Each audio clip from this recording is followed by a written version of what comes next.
রাজ্যে ক্রমাগত বেড়ে চলেছে নারী নির্যাতন। সদ্য ঘটে যাওয়া কলকাতার বুকে আরজি করে ডাক্তারি ছাত্র নৃশংস হত্যা এবং তার উপর যে নির্মম বর্বরতা, তার বিরুদ্ধে সরব গোটা দেশ তথা রাজ্য। বিচারের দাবিতে পথে রাজনৈতিক থেকে শুরু করে অরাজনৈতিক মহল। এর মাঝে বারংবার গোটা উত্তরবঙ্গ জুড়ে বাড়ছে নারী নির্যাতন। এবার তার প্রতিবাদে ফের স্বরূপ বিজেপি মহিলা মোর্চা।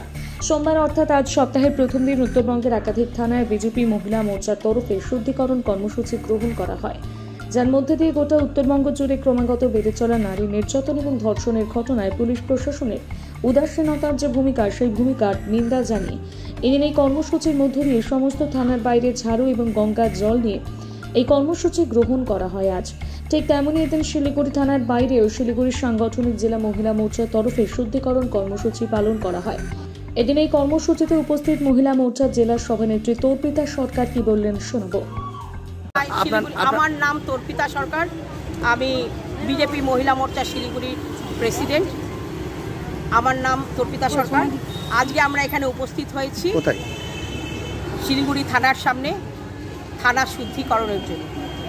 আমাদের পশ্চিমবঙ্গের অবস্থা এখন যেইভাবে ধ্বংসের দিকে চলে যাচ্ছে, দিনে দিনে ধর্ষণ, দুর্নীতি যেভাবে বেড়ে চলছে, মানুষ অস্থির হয়ে গেছে, জনগণ বিরক্ত হয়ে গেছে এই সরকারের প্রতি।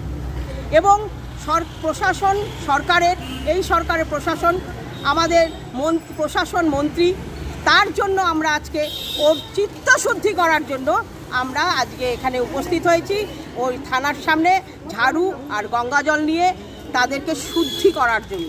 তাদের মনের মানসিকতা আমরা যেরকম ঝাড়ু দিয়ে পরিষ্কার করে গঙ্গা জল ছিটিয়ে শুদ্ধ করি, তার জন্য আমরা আজকে ঝাড়ু আর গঙ্গা জল নিয়ে উপস্থিত হয়েছি।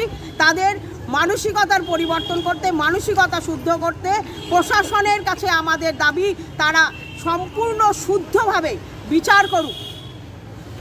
এই বিচার চাই আমরা, শুধু আরজি কর না, সারা উত্তরে, আমি উত্তর নিয়েই বলতে চাই, সারা উত্তরের যা ধর্ষণ এবং প্রতিটি মানুষে যেভাবে নিপীড়িত হচ্ছে প্রতিদিন, প্রতিনিয়ত, এত কিছু হওয়ার পরেও প্রশাসনের কোনো রকম হেলদোল নেই, কোনো রকম বিচার নেই।